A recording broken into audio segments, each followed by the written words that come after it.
Hello, I'm Marlon Brown from DeWitt, Michigan, and my question is about Michigan's mile roads. I know that they are a distinct feature in Southeast Michigan, but I've also seen them in other areas of the state. So I'd love to learn more about this aspect of Michigan. If there is anything Michiganders love to talk about more than the weather, it's the roads. Road conditions, road closures, and the best directions to where you're going. And if you've ever got directions from a Metro Detroiter, you've probably heard a 9-mile or a 10-mile road mentioned. Maybe even 8-mile. I hear you're a real dope rapper. A dope rapper? Yeah. Now everybody from the 313, put your motherfucking hands up and follow me. When you gotta stop living up here, start living down here. It's 7:30 in the morning, dog. I'm gonna turn around with a great smile and walk my white ass back across 8 miles. But while the name may have helped inspire Eminem's semi-autobiographical movie, let's be honest, the names of these roads, 7-mile, 8-mile, 9-mile, are not the most exciting names on our state's grand map. I mean, come on! Gratiot, Big Beaver, Grand River, Livernois, The Lodge. I mean, those are some names for you. But what the mile roads may lack in creativity, they certainly make up in centuries of Detroit's urban planning history. And if you look closely, you can see the story of the mile road system and the story of Detroit written all over Southeast Michigan. This is On Hand, a podcast exploring all the things that make Michigan unique. I'm April Baer, and today we're hitting the road. Mile roads, of course. We're going to dig into why Metro Detroit is laid out the way it is and learn how the mile roads became an indispensable piece of the city's geography and cultural identity. Our driver for this episode is on-hand production assistant Molly Anderson, who's been looking into Marlon's question. Hi, Molly. Hi, Bear. So how familiar are you with the mile road system? Well, I actually grew up a few blocks from 9 Mile. Oh. So for a long time, I thought that the whole world was made up of numbered roads. That's a reasonable assumption. Let's start with the basics. What exactly is the mile road system? So the mile roads are a series of east to west roads that start in Detroit and they stretch all the way up to northern Oakland and Macomb counties. And if you follow them far enough, you'll find a 37-mile road. Ooh. Okay, but the question I've always wondered about, is there a 0 mile? Yes, though it wasn't ever actually called 0 Mile. But that is where on-hand producer April Van Buren and I met up with Paul Seawick on a rainy Friday morning. Yeah, if you could just tell us where we are right now to start. We're on Farmer Street, just about maybe a block east of Campus Marsh's Park. And we're right now on the part of the city that was designed by Judge Woodward after the fire of 1805. Just going to do a little semi-illegal turn. So Paul is a driver for Lyft, and he also happens to be an amateur Detroit historian. He's got a blog called Detroit Urbanism, where he's been writing about the city's history and infrastructure for years now. I don't know, I guess I'm kind of weird that I don't really... It's hard for me to connect with people, but like the land and buildings I feel more of a connection to. So in other words, you found a Detroit tour guide disguised as a Lyft driver. Pretty much. And as Paul was driving us around, he was showing us how the streets in the city evolved from its earliest days as a territorial capital. In the city back then, it was a very tiny little walled, fort that was the equivalent of just a couple blocks. To what we see today. And so were the mile roads part of the city's design from the beginning? Actually, the mile roads plan doesn't exist until 1924. And Paul said back in the early 1800s, there was a very different plan for the city streets, designed by a man named Augustus Woodward. As in Woodward Avenue. That's the one. So he was one of the original judges appointed to the Michigan Territorial Supreme Court by Thomas Jefferson. He was one of the members of the territorial government that arrived in 1805, just after the city burned to the ground. Detroit, which at that point was a small territorial outpost, had experienced a devastating fire that June, and it wiped out most of the city's buildings as well as Fort Pontchartrain. It's just days after this that Woodward arrives to what was kind of a blank slate. So what did Augustus Woodward envision for the city of Detroit? His vision looked a bit like the city he was coming from, which was Washington, D.C., and it took a cue from the capital city's designer, French engineer and artist Pierre-Charles L'Enfant. The plans had these crisscrossing boulevards in kind of a honeycomb design and plots of land divided into triangular allotments. Okay, so connect the dots for me here. How do we get from Woodward's grand designs to the mile road system that we have today? As part of Woodward's plan, they set out to survey the city and the surrounding lands. And to do that, they had to figure out something called the point of origin. When the United States obtains land from Native Americans, especially historically going back to the late 1700s, the first thing that the U.S. government would do would be to survey it into square mile sections. In order to start the surveying process, you need to establish an initial point, and you need to establish a baseline going east and west and a meridian running north and south.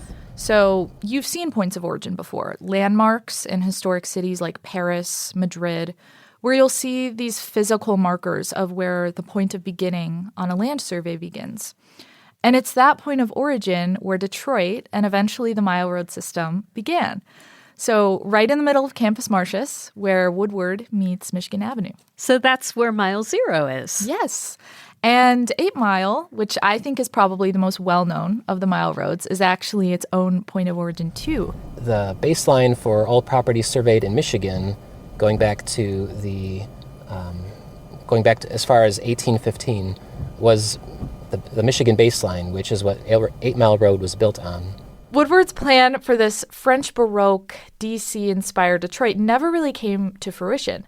And his ambitious plans began to butt up against the reality of a growing population. And so city leaders abandoned the wheel and spokes design for a much simpler shape, rectangles. Ah, c'est la vie. But the map laid out by the surveyors at the time established a grid. And Paul says the rectangular lines that they drew in the early 19th century would eventually become the foundation of the mile roads that we have today. Especially in Detroit, so many historical buildings are gone, that the roads are one of the longest lasting marks that our planning leaves on the landscape. So it's like just the map of the city itself tells a story. Like every subdivision, every place where a road is or where it changed direction or was widened, it all records a thing that happened, Maps as stories. I love that. But back to the modern map of Metro Detroit, how did the mile roads become a defining part of Southeast Michigan roadways? Well, I've got just the people to answer that. And they're also going to talk about how these mile roads became a kind of shorthand for understanding the city's culture and racial politics. On Hand's Molly Anderson. Thank you so much, Molly. You're welcome, Bear.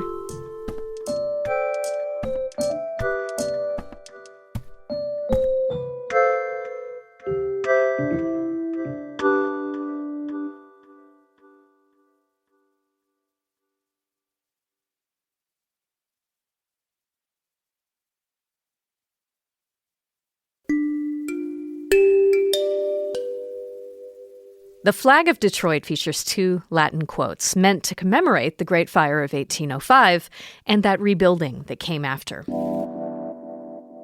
They translate to, "We hope for better things, it will arise from the ashes." Like you heard a bit ago, the destruction left behind by the fire offered an opportunity for a new infrastructure built from scratch. Street plans would be drafted, axed, and written over to create what we now know as the mile roads. These roads have become a defining feature of the Metro Detroit landscape, but they've also come to signify the culture of the city. And so much of that culture has its roots in the automobile industry. It was what brought waves of immigrants and Southern Black Americans to Detroit. And as Detroit was putting the world on wheels, the auto industry was also shaping how the city would be laid out, paved, and named. Here to talk to us about the history of these roads a little bit more is Jeff Horner, professor of teaching in urban studies and planning at Wayne State University. Jeff, it's good to have you. Thanks for having me, April. And also with us today is Jamon Jordan, who's a lecturer at the University of Michigan and the founder of the Black Scroll in Detroit. You may have taken one of his tours over the years or heard him on the show talking about Detroit history. Jamon, welcome back. It's great to have you. Great to be here, April. Can you tell us a little bit about what Detroit would have looked like prior to the establishment of the Mile Road system? So Detroit is a small town in the early 1800s. For the southeastern area of Michigan, it would be considered big. But in comparison to what we think of cities today, it would be a small town. And it was mostly concentrated near the river. There are small settlements outside of Detroit proper that will one day become a part of Detroit. So there's these other townships. There is Springfield Township. There's Greenfield Township. There is Hamtramck Township. They're all townships. They're not part of the city of Detroit. Detroit will eventually annex much of these areas and expand itself to being the Detroit that we think of today. But Detroit proper is a small town located really south of Brush Park. So the Brush Park neighborhood, as you leaving that, you're leaving the city of Detroit by the early 1800s. After the War of 1812, after, of course, the fire of 1805, Detroit is expanding, or there are things that are happening that are going to help the expansion of the city of Detroit. That baseline road being a major part of it, but also in the same time period, their workers are beginning to build a road that will take them from Detroit to what is now Pontiac, which was another small town. And that road, of course, we call it today Woodward Avenue. And it's the main street that people use to designate the mile roads. The laying down of the street grid, the baseline road, what will be the mile system, what will evolve to being the mile system. This is all coming and it's helping to create the foundation for the expansion of the city of Detroit from the small town to what will one day be a major city. Jamon, would you say that there were problems that the Mile Road system was trying to solve for Detroit? Yeah. So one of the things that it's trying to solve is trying to connect settlements. So it's trying to connect settlements that are separate from one another. And it's trying to accommodate the expansion. There are more people moving to the city of Detroit, which will grow exponentially with the opening of the Erie Canal. This Mile Road system, this building of major streets that will Michigan Avenue going all the way to Chicago, and Gratiot going all the way to Fort Gratiot and the Grand River. Eventually, you'll get these really weird streets, Outer Drive and Grand Boulevard, but Woodward Avenue and the Mile Road system, they're accommodating farms at first, but then eventually businesses, shops, towns that are going to be connected to the city of Detroit. And eventually, many of them will become a part of the city of Detroit. I just want to add to that the roads themselves in the early 19th century, those were just surveyed lines in most cases, or maybe muddy tracks. When we're talking about paved mile roads, the first mile of paved concrete in the United States was on Woodward Avenue in 1909. It was between 6 and 7 Mile Road. And that came about because Wayne County had formed a road commission with an eye towards what are we going to do here to improve roads so that cars can move on them. But by 1922, there were 3 road commissions in the 3 counties, and they basically funded the development of this mile road system. I wonder if both of you have thoughts on the manner in which our street system developed and how that set the path, what kind of conditions that baked into our urban grid that we see to this very day in Detroit. How how these early ideas about transportation might have shaped the roads that we find ourselves with today. There were several plans. In fact, a master plan known as the Rapid Transit Plan of 1922. When that was released, the idea was, let's build very wide roads, what were then called super highways, so that they can accommodate both cars and rapid transit, meaning subways, meaning an expanded trolley system. And of course, the rapid transit never came to fruition. But what did were these super wide roads like Gratiot and the ones that Jamon just talked about. Detroit, you can make an argument, has the distinction of being the place that invented the urban planning term strode, a street and a road. Because what you didn't have until those roads were big highways, which in those days were just meant to connect cities with each other. And you weren't meant to have a lot of commercial traffic on there. And so this urban planning bugaboo known as a strode was invented in Detroit. Very clearly, as Jeff said, one of the things that impacts the way that the city will develop its streets is the auto industry. Yeah. The explosion of the auto industry in the early 1900s would change everything. So Henry Ford builds his first Model T in 1908. He's going to He's going to begin building the Model T on a moving assembly line, and just a mile away from there is where we get that first mile of paved road between 6th and 7 Mile on Woodward. It's just a mile away from the Henry Ford Model T plant in Highland Park, where he starts the $5 a day. It's just a year after he built his first Model T. All of these things are connected to one another. Of course, Henry Ford, we know, but David Dunbar Buick has a company here. Ransom Olds moves his company from Lansing to the city of Detroit because so much Detroit stuff is happening. The Dodge brothers will start their company. It will be dozens. Packard, James and William Packard, will start their auto company. They are impacting the way the city is going to develop its streets and what kind of transit we will have and what kind of transit we won't have. Since we're moving forward on the historical timeline again, I wanted to ask a little bit more about what the mile roads came to mean in terms of real estate. Jamon Jordan, can you talk about how the history of racial redlining was also evolving around this time, and what role the mile roads had in that? Yeah. So in those 1800 years, there's a very, very small Black population in the Detroit area and in the city of Detroit. So there's no full evolution of how to deal with African-American residents yet. But then you hit the Great Migration, which is also very much affected by the auto industry. That has a major role to play for thousands of African-Americans leaving the South and coming to the city of Detroit. And once that happens, now there's going to be people, institutions, leaders, homeowners, real estate agents, banks playing a role in where these Black people are going to live when they come to the city of Detroit. And they're going to largely move them to the small little sections of the city of Detroit where there's already a Black population, the largest of which is in the Lower East Side of the city of Detroit, the neighborhood that will be known as Black Bottom. And so the mile roads, particularly 8 Mile, which leaves the city of Detroit, become ways of understanding where a Black person can buy, rent, or lease.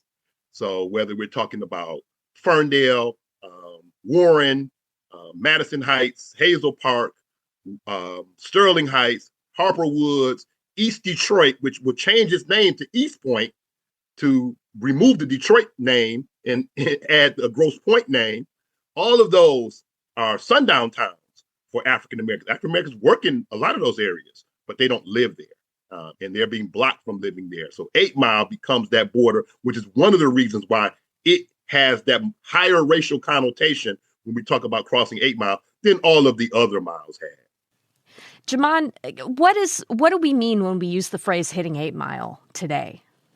Hitting 8 Mile is a kind of an understanding for Detroiters and people in the Detroit area. And it means a couple of things. One thing that it means When you say I'm hitting 8 Mile and you're in Detroit, it means I'm on my way to a suburb. I'm about to leave the city of Detroit. You may not even be crossing 8 Mile. You may be going south. You may be going west. You may be going downriver. But we use the term hitting 8 Mile because 8 Mile represents a hard border of leaving the city of Detroit, and you're going to leave a suburb. Anytime you cross 8 Mile, you know you're not in the city of Detroit. And so we use it for that. It's a shorthand way of saying I'm leaving Detroit. And then, of course, the other thing it means is 8 Mile represents a racial border as well.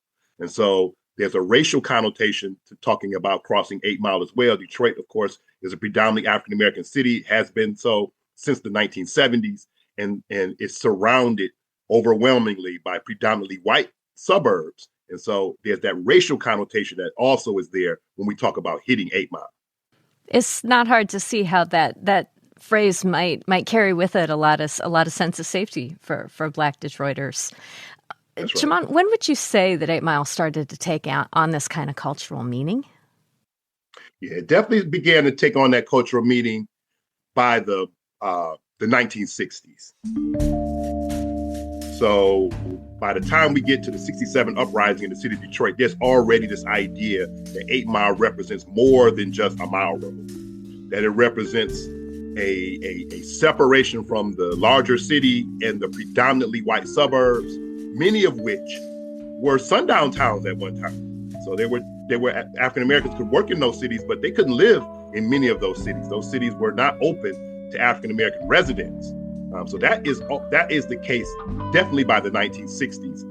White flight really begins in the city of Detroit in a significant manner in the 1950s. It speeds up after the 1967 uprising, and then it speeds up again after the election of Coleman Young in 1973. And I would say definitely by then, it's cemented, the idea of hitting 8 Mile and that racial connotation being attached to it is cemented in by the time that Coleman Young is elected in 1973. Are there ways that you two think Detroit might have been different if, let's say, we had gone through with a different kind of mass transit plan? If our roads maybe had a different look than they do right now, are there ways that would have affected life in the city differently? What I like to tell my students is that Detroit is neither a pre-automotive or automotive city or a post-automotive city. What I mean by that, if you go out to Boston or New York or any of those pre-automotive cities, they're very walkable, right? They weren't built around the automobile. Then you get out to Phoenix and it's all automobile, a true, post-automobile city. Detroit is right there in the middle of it. So in addition to everything Jamon was saying about the growth of the auto industry, the influence of Henry Ford and his wealthy friends and his political associates, what you also had happening in Detroit at that time was 1 million people by the census of 1920. And with that engaged the discussion and a lot of action, actually, about building mile roads, building superhighways, and also building public transit. So how Detroit would have developed differently? I think we would have had roads that were named a little more creatively than 11 mile, 12 mile, 13 mile. But they're named that way because Detroit develops so quickly, so rapidly. But as I like to tell my students, Detroit is a very under-apartmented city, meaning looking at its population and in proportion to the number of multifamily housing units, Detroit was a wealthy place. And many people could buy their own house, and that's why you look at aerial photographs of the city, and it's just miles of single-family homes. That's right. So alternatively, I guess if we develop more slowly, there may have been more sensible public transit that was built that would lead to more density at the end of the trolley line. Jamon Jordan lectures history at the University of Michigan Residential College. He's also the founder of the Black Scroll Network. We've also been speaking with Jeff Horner, who teaches in the Department of Urban Studies and Planning at Wayne State University. Jamon, Jeff, great to have you both. Thank you so much for giving us more to think about these roads that we see every day. All right, thank you. Thank you for having us. My pleasure. Thank you for having me too. Yeah. That wraps it up for On Hand today. Big thanks going out today to our listener Marlon for posing the question about mile roads, and to Molly Anderson and April Van Buren for producing today's episode. Other producers on this podcast include Mike Blank, Michelle Jokish-Polo, and Bronia Kabansag. Our senior producer is Mercedes Mejia, and the executive producer is Laura Weber-Davis. If you've got burning questions about Michigan things that you've lived right beside all along but still don't understand, write to us. The address is onhand@michiganpublic.org. If you're listening to us via pod, you can also find a link to a submission form in today's show notes. I'm April Baer. Till next time, take care.